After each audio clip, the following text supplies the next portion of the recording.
Citoyennes, citoyens, bonjour et bienvenue dans ce nouveau dossier de l'espace. La nature de la matière a longtemps interrogé les philosophes puis les physiciens. Instinctivement, on appelle matière ce qui est massif, solide, ce qui offre une résistance. La physique du XXe siècle nous a permis de plonger plus profondément dans cette définition, avec parfois des conclusions surprenantes. Lorsqu'Albert Einstein a formulé sa plus célèbre équation, E égale mc2, il a ainsi démontré une équivalence entre matière et énergie, ce qui aurait plutôt tendance à être contre-intuitif. Et pourtant, dans les accélérateurs de particules qu'on a depuis construits, on est capable de produire de la matière à partir d'énergie. Le XXe siècle nous a aussi permis de plonger dans la structure intime de la matière. La découverte de l'atome, puis de ses constituants, puis de leurs constituants, a mis fin à un débat millénaire sur son organisation. La matière n'est pas divisible à l'infini. Ces différents éléments reposent ainsi sur des atomes. Malgré leur nom, qui signifie indivisible, ils ne sont pas la plus petite brique de la matière. Ils sont constitués de protons, de neutrons et d'électrons. Si l'électron semble bien être indivisible, ce qui en fait une particule élémentaire, ce n'est pas le cas des protons et des neutrons. Il est en effet possible de descendre à une échelle encore plus petite pour se rendre compte qu'ils sont constitués de quarks. Au début du XXIe siècle, notre connaissance de la matière repose donc principalement sur ces groupes de particules et sur la manière dont ils interagissent entre eux. Le cadre théorique qu'elles forment est incroyablement efficace. Il a permis à l'humanité de dompter les atomes, de transformer par fission ou fusion des éléments en d'autres éléments. D'une certaine manière, la quête des alchimistes a trouvé une fin.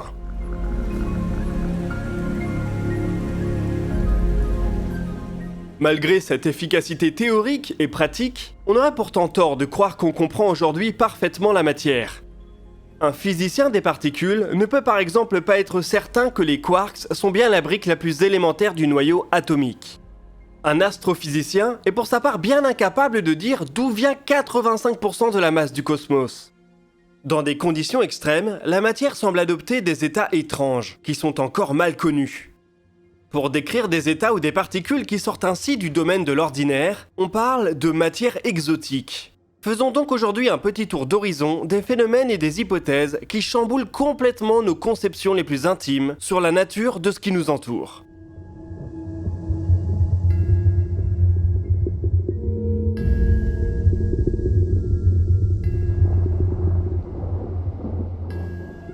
Avant de plonger dans les hypothèses les plus folles, commençons déjà par jeter un œil sur des phénomènes avérés où la matière sort clairement de l'ordinaire.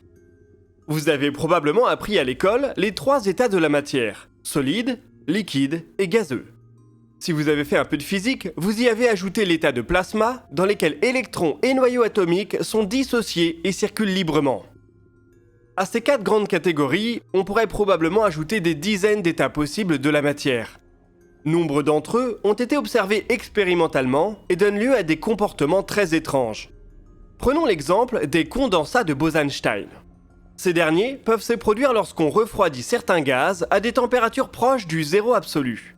Privées d'énergie, certaines particules vont adopter un état quantique similaire et ainsi suivre un comportement cohérent. Un peu comme la lumière dans un laser, mais avec de la matière. Cet état ne peut être obtenu expérimentalement que dans des conditions très contrôlées, en laboratoire. S'il devient un jour possible de l'industrialiser, cet état étrange pourrait avoir des applications. Dans l'informatique quantique ou dans la conception de divers capteurs. Probablement pas pour demain.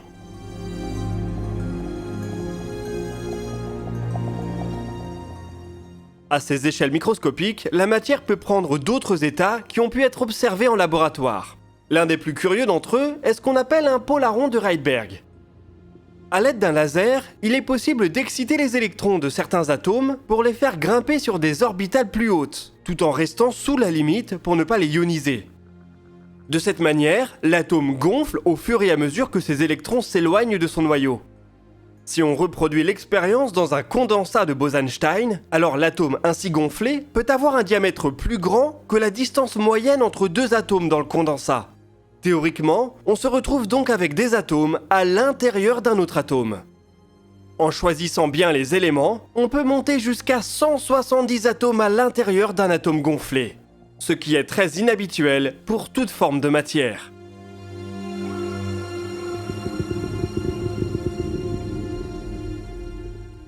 Il faut bien sûr noter qu'un tel état ne semble possible qu'en laboratoire et qu'il est difficile d'imaginer des situations naturelles où il pourrait se produire. La découverte de ce type d'arrangement de la matière est très récente. La prédiction date de 2016 et la confirmation expérimentale de 2018. Les atomes de Rydberg, cette étrangeté gonflée comme des ballons de baudruche, semblent pouvoir être responsables de bien des comportements surprenants. Lorsque la lumière interagit avec eux, les photons peuvent par exemple se coupler entre eux pour former ce que certains appellent des molécules photoniques. Si on parvenait à les manipuler à grande échelle, ils pourraient eux aussi présenter un certain potentiel dans la manipulation de l'information quantique. Ces exemples nous montrent que la matière peut adopter des états très différents de ceux qu'on observe dans la nature. Il sera d'ailleurs intéressant de voir ce que l'humanité peut en faire dans les décennies et les siècles qui viennent. Mais si on revient vers les états naturels de la matière, il en existe aussi qui sont à l'inverse impossibles à atteindre en laboratoire, tant les conditions de pression et de température sont énormes. C'est souvent dans les astres les plus denses, ceux qui sont nés de la mort d'une étoile, qu'on peut les observer. Lorsque le Soleil aura brûlé tout son hydrogène, il finira par exemple par devenir une naine blanche, un astre tout petit mais incroyablement dense. À l'intérieur de celui-ci, l'équilibre entre gravité et réaction nucléaire a été rompu. La gravité l'a donc emporté jusqu'à rencontrer une nouvelle résistance, la pression de dégénérescence des électrons. Celle-ci est due au principe d'exclusion de Pauli. L'état d'un électron peut être décrit par 4 nombres quantiques. Le principe d'exclusion de Pauli nous dit simplement qu'au sein d'un même système, 2 électrons ne peuvent pas avoir exactement les 4 mêmes nombres. Dans une matière très compacte, la densité d'électrons est telle que tous les états possibles sont occupés. Il devient alors impossible de rapprocher encore plus les atomes sans violer le principe d'exclusion de Pauli. Pour parvenir à cet état, il faut déjà avoir atteint des niveaux de densité incroyables. Au sein d'une naine blanche, 1 mètre cube de matière représente une masse d'1 million de tonnes. C'est inimaginable pour nous, mais cela ne représente pas l'état le plus dense possible de la matière.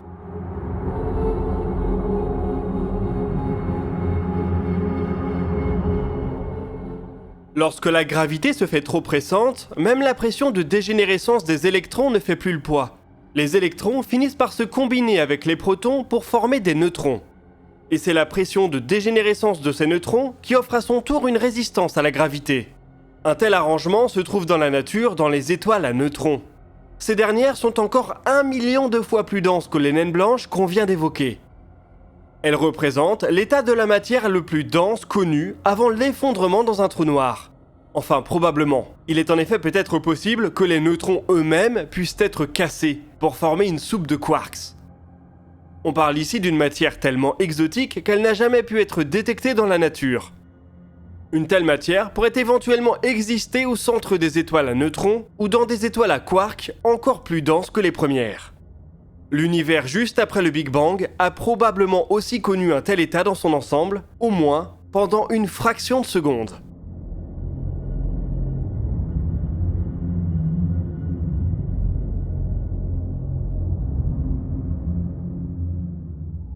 Les arrangements subatomiques de la matière peuvent donner lieu à des états très étranges, mais la matière la plus exotique est peut-être celle qu'on ne connaît pas encore, car elle serait basée sur des particules qui n'ont pas été découvertes. De ce côté, le plus gros champ de recherche concerne la matière noire, cette masse qui se rend visible par ses effets gravitationnels, mais qui refuse de se laisser appréhender par les observatoires ou par les détecteurs de particules. Si elle nous échappe ainsi, c'est sûrement qu'elle interagit très faiblement avec la matière ordinaire. Comme on ne connaît rien d'elle, il est possible de tout imaginer. Pourrait-elle par exemple former des ensembles de particules, des sortes de molécules de matière noire ? Auquel cas, c'est tout un monde avec lesquels on vivrait en juxtaposition sans jamais le croiser. Puisque la matière noire semble être majoritaire par rapport à la matière classique, il y aurait d'ailleurs peut-être un renversement sémantique à effectuer. C'est plutôt nous qui serions la masse manquante dans un monde dominé par une matière noire riche en interactions.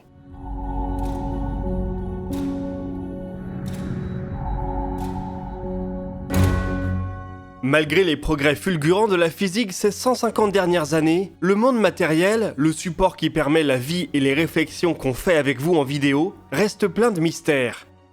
Quand bien même on serait capable d'identifier toutes les particules élémentaires de l'univers et de comprendre leur comportement, cela ne nous avancerait pas beaucoup sur ce qui fait la nature d'une particule.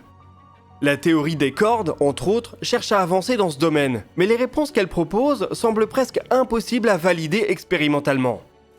Il faudra peut-être donc à jamais se contenter d'une connaissance insuffisante de la matière. Elle resterait ainsi à jamais un mystère aussi banal qu'elle nous apparaît dans les expériences du quotidien.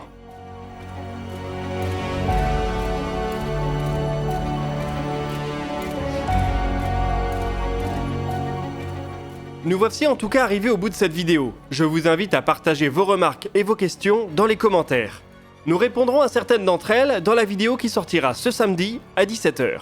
Vous pouvez consulter la description pour retrouver des liens vers nos sources, nos réseaux sociaux et nos podcasts. Nous, on se donne rendez-vous dans 2 jours pour l'espace commentaires. Et d'ici là, citoyennes, citoyens, portez-vous bien.